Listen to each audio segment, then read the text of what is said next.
Hi hello నమస్తే welcome to prime 9 special interview. ఈరోజు మనం రియల్ ఎస్టేట్ గురించి అన్ని రకాల డౌట్స్ గురించి మనమైతే క్లారిఫై తీసుకుందాం.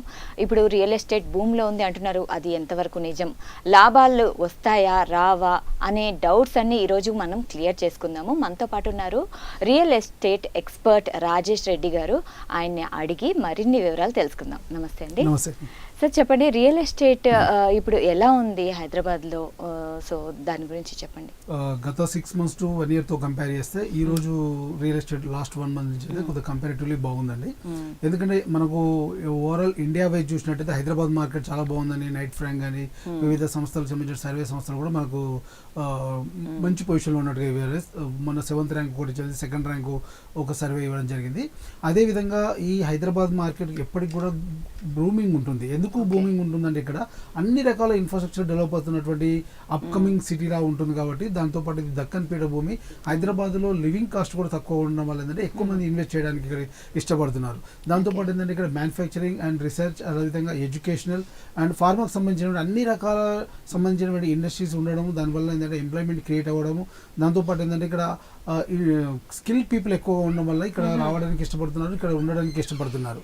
దానిలో భాగంగానే హైదరాబాద్ ఇంత పెద్దగా గ్రో అవ్వడానికి పెరగడానికి ఛాన్స్ ఒకటి ఉంది. రెండవది ఏంటంటే లాస్ట్ 7 years చూసినట్టయితే 2017 నుంచి 24 వరకు హైదరాబాద్ డెవలప్మెంట్, అంతకుముందు హైదరాబాద్ డెవలప్మెంట్ చూసినట్టయితే ఎప్పటికప్పుడు చేంజ్ అవుతుంది. మనకు ఎవ్రీ 20 years 15 yearsకు మనకు ఒక ట్రెమెండస్ చేంజెస్ అవుతుంది. మనకు 2006లో మనకు ఓఆర్ఆర్ ఎయిర్పోర్ట్ స్టార్ట్ అయితే ఇవాళ 20 years తర్వాత మళ్ళీ మనకు RRR స్టార్ట్ అవుతుంది. అంతకుముందు 30 years బ్యాక్ చూసినట్టయితే with in the outer ring road Hyderabad టౌన్లో ఏర్పాటు చేయండి. ఇప్పుడున్నటువంటి ఎల్బీ నగర్ కానీ, ఉప్పల్ కానీ, సికింద్రాబాద్ అనేది ఇది ఒకప్పుడు ఔటర్ రింగ్ రోడ్. ఆ తర్వాత 20 years తర్వాత మనం 2006లో ఓఆర్ఆర్ వేయడం జరిగింది. ఇవాళ 2025లో RRR తీసుకురావడం జరిగింది. సో ఇలా కంపేర్ చేస్తుంటే ఎవ్రీ 30 years నుంచి 20 years వచ్చింది. 20 years నుంచి ఇప్పుడు నెక్స్ట్ 10 years రాకపోతుంది. ఈ డెవలప్మెంట్ అంతా కూడా 10 to 5 years స్పాన్ కూడా పెరిగే అవకాశం ఉంది. ఎందుకంటే ఇవాళ పెరిగినటువంటి టెక్నాలజీ కానీ, పెరుగుతున్నటువంటి జనాభాను కానీ దృష్టిలో పెట్టుకున్నట్టయితే హైదరాబాద్ సిటీ పెరగడానికి ఎక్కువ సోర్స్ ఉంది. దాంతోపాటు ఇక్కడ డెవలప్మెంట్కి ఆస్కారం ఎక్కువ ఉంది. దాంతోపాటు ఇక్కడ పెట్టినటువంటి పెట్టుబడి మరింత పెరగడానికి ఛాన్స్ ఎక్కువగా ఉందని చెప్పొచ్చు. ఓకే, అయితే సార్ ఇప్పుడు ల్యాండ్ మీద ఇన్వెస్ట్ చేస్తే ఎంతవరకు లాభాలు ఉంటాయంటారు?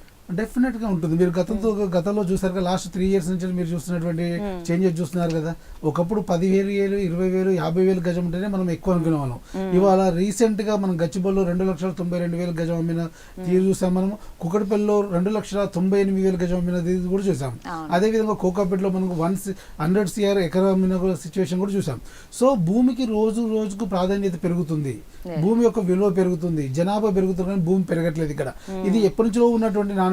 భూమి పైన 70% వాటర్ ఉంది, 30% మాత్రమే ల్యాండ్ ఉందని చెప్తున్నప్పటికీ కూడా మనం భూమి మీద ఎక్కువ దృష్టి సారించాలి గతం నుంచి కూడా. సో ఇవాళ ప్రతి వాళ్ళు కూడా అర్బనైజేషన్లో ఉండాలి, సిటీకి దగ్గరగా ఉండాలి, సిటీలో ఎంప్లాయీగా చేస్తూ బిజినెస్ చేస్తూ పిల్లల్ని చదివించుకోవడానికి ఏదో ఒక విధంగా సిటీకి రీచ్ అవుతున్నారు పబ్లిక్ అంతా కూడా. సో ఇక్కడ పెట్టిన పెట్టుబడి మరింత పెరగడానికి ఆస్కారం ఉంది. సిటీకి ఇవాళ మినిమం 70 kilometers పోతే కానీ ల్యాండ్ అవైలబిలిటీ దొరకట్లేదు, తక్కువ ప్రైస్లో కావాలండి. ఇవాళ ఔటర్ రింగ్ రోడ్ దగ్గర చూసినట్టే 30, 35, 40, 50 దాకా నడుస్తున్నటువంటి ఏరియాస్ కూడా ఉన్నాయి. సో ఇవాళ సిటీలో ఉన్న వాళ్ళు కూడా ఔటర్ రింగ్ రోడ్ దగ్గరకు వచ్చి ఎటువంటి ట్రాఫిక్ ఇష్యూ లేకుండా non polluted issue eco system దగ్గరగా ఉండాలి ఉండే ఉద్దేశంతో విల్లాలు కానీ gated communities outer ring road దగ్గరే సో సిటీ ఎక్స్పాండ్ అవుతుంది, మనం కూడా ఎక్స్పాండ్ అవ్వాలి ఇప్పుడు. సో డెఫినెట్ గా మన ఇన్వెస్ట్మెంట్ కూడా దూరదృష్ట్యా లాంగ్ టర్మ్ ఇన్వెస్ట్మెంట్ లా ఇన్వెస్ట్ చేస్తే డెఫినెట్ గా లాభాలు వచ్చే అవకాశం ఉంది. రైట్. అలాగైతే ఇప్పుడు ఏ ఏరియాలో, హైదరాబాద్లో కొన్ని ఏరియాస్ చాలా రిచ్ ఉంటాయి, అంటే మనకి చాలా కాస్ట్ ఉంటాయి కదా. సో ఏ ఏరియాలో మనం ఇన్వెస్ట్ చేస్తే బెటర్ అంటారు? అంటే సెగ్మెంట్ వైజ్గా ఉంటుందండి. ఇక్కడ within the outer ring రోడ్కు 3 to 5 kilometers డిస్టెన్స్ చేయాలనుకుంటే మనకు మినిమం 30,000 to 40,000 మనం ఇన్వెస్ట్ చేయాల్సి ఉంటుంది. లేదు మనము ఒక ఔటర్ రింగ్ రోడ్కు 20 kilometers డిస్టెన్స్లో ఇన్వెస్ట్ చేద్దాం అనుకున్నప్పుడు 15,000 to 25,000 per square yard దొరికే అవకాశం ఉంటుంది. లేదు అంత కూడా పెట్టలేమనుకున్నప్పుడు మనం ఏంటంటే 30 kilometers రేడియస్ డిస్టెన్స్లో పోయినట్టయితే మనకు 15,000 నుంచి 12,000 వరకు దొరికే, 10,000 వరకు దొరికే అవకాశం ఉంటుంది. కాబట్టి మనం బడ్జెట్ వైజ్ ఏ ఏరియాకి వెళ్ళినా ప్రాబ్లం లేదు మనకు. హైదరాబాద్, వెస్ట్ హైదరాబాద్ కానీ, సౌత్ హైదరాబాద్లో చూసినట్టయితే మీకు బెంగళూరు హైవే కానీ, శ్రీశైలం హైవే కానీ, సాగర్ హైవే కానీ ఇటు చూడొచ్చు. లేదా మనకు వరంగల్ హైవే చూసినట్టయితే మీరు భువనగిరి వరకు ఇన్వెస్ట్ చేయొచ్చు. అదేవిధంగా మనము షామీర్పేట ఈ ఏరియా మేడ్చల్ అయితే కాలాకల్, మనోహరాబాద్, లోతుకుండ్, మన అక్కడ వరకు చేయొచ్చు మనం. సో ఈ ఏరియా అనేది మన బడ్జెట్ వైజ్ మనం ఎంత వెయిట్ చేయగలుగుతాం, మనం పెట్టినటువంటి ఇన్వెస్ట్మెంట్ షార్ట్ టర్మా, మిడ్ టర్మా, లాంగ్ టర్మా అని చూసినప్పుడు మన బడ్జెట్ వైజ్ వెళ్ళాలి. సో లాంగ్ టర్మ్ ఇన్వెస్ట్మెంట్ చేద్దాం మన పిల్లల భవిష్యత్తు కోసం అనుకున్నప్పుడు కొంచెం దూరంగానే ఇన్వెస్ట్ చేయండి. ఎందుకంటే ఆ దూరంగా వెళ్ళినప్పుడు అక్కడ అవుటర్ రీజనల్ రింగ్ రోడ్ వస్తుంది. రీజనల్ రింగ్ రోడ్ వచ్చినప్పుడు ఏంటంటే ఈ గవర్నమెంట్కు శాటిలైట్ టౌన్షిప్స్ డెవలప్ చేద్దామని ఒక ఆలోచన ఉంది. సో అలాంటప్పుడు ఏంటంటే మీకు ఎంత పెద్ద నెట్వర్క్ రోడ్ వచ్చినప్పుడు డెఫినెట్గా అక్కడ కమర్షియల్ యాక్టివిటీస్ పెరుగుతాయి, అర్బనైజేషన్ పెరగడానికి అవసరం ఉంటుంది, పీపుల్ మైగ్రేట్ అవ్వడానికి అవసరం ఉంది. ఇవాళ మీరు 10,000 పెట్టిన ఇన్వెస్ట్మెంట్ డెఫినెట్గా అది 10 రెట్లు పెరగడానికి ఛాన్స్ ఉంటుంది. ఓకే. సో దూరంగా వెళ్ళి ఇన్వెస్ట్ చేయడం వల్ల ఉండేటువంటి లాభం ఇది. సో మన దగ్గర బడ్జెట్ ఎక్కువ ఉంది, లేదు మా పిల్లలకు తొందరగా రిటర్న్స్ రావాలి, లేదు తొందరగా తీసేద్దాం అనుకుంటున్నాం, రీసేల్ చేద్దాం, లేదా కన్స్ట్రక్షన్ చేద్దాం అనుకుంటున్నాం, వేరే ఏదైనా యాక్టివిటీకి వాడుకుందాం అనుకుంటున్నాం, కమర్షియల్గా డెవలప్ చేద్దాం అనుకున్నప్పుడు డెఫినెట్గా మీరు అవుటర్ రింగ్ రోడ్కు 5 to 7 కిలోమీటర్ డిస్టెన్స్ ఇన్వెస్ట్ చేయడం వల్ల ఫలితాలు ఉంటాయి. బట్ ఏంటంటే ఇక్కడ బడ్జెట్ క్రైటీరియా.